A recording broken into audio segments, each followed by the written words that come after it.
Welcome back to Golf Tip of the Week. This week's Golf Tip, we're going to show you how to hit the shot that Justin Rose hit on his last hole of the U.S. Open last weekend, which led to his victory, his first major. The shot I'm talking about is the third shot that he had on the par 4. The shot was just off the green. He was about a foot or two into the rough, and it was a critical shot at the time because he was only one stroke up, and it was very important that he was able to get that ball up and down to put more pressure on his competitors. I tried to simulate that same shot. I'm about a foot or two into the rough.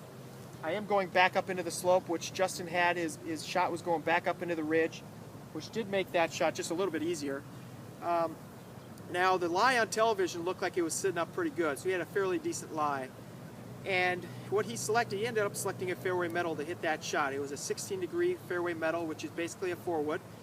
And the reason he selected that is because, number one, he had a good lie, but number two is that he wanted to have as much control over that ball as possible in terms of not only direction but also distance control.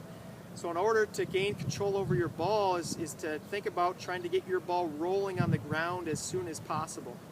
Okay, so if we're around the green like that, like this, we could select a sand wedge, we could select a pitching wedge or a 9-iron, but sometimes we don't have as much control over that type of shot due to the fact that the swing is going to get a little bit bigger, but also due to the fact that we have to rely on making such precise contact on that ball coming into the shot.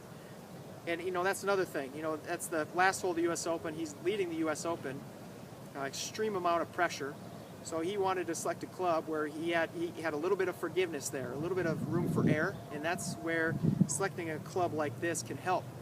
So basically the technique to hit that shot is to treat it just like a putt.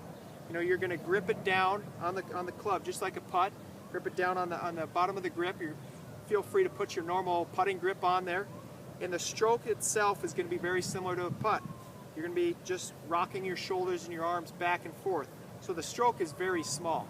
And you're going to notice how the ball is just going to pop up and roll right on the top of the blades of the grass and roll right along on the green and get on that green just like a putt. And you're going to be able to control your distances. You're going to be able to control the direction a lot easier when you're doing this. So I'm going to go ahead and demonstrate that. I'm going to hit a shot and then we'll talk about that a little bit more.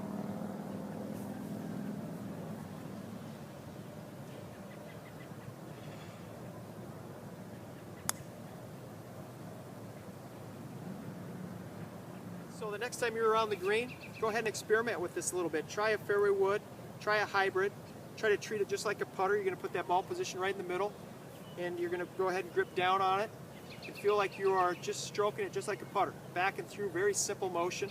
You're going to notice that your distance control is going to improve and also that your accuracy is going to improve. So it's going to create a lot of confidence for you. Okay, you're going to be able to get that ball up and down more often and lower your scores. So don't be afraid to experiment, try it out, and you'll be surprised at how easy this shot can be.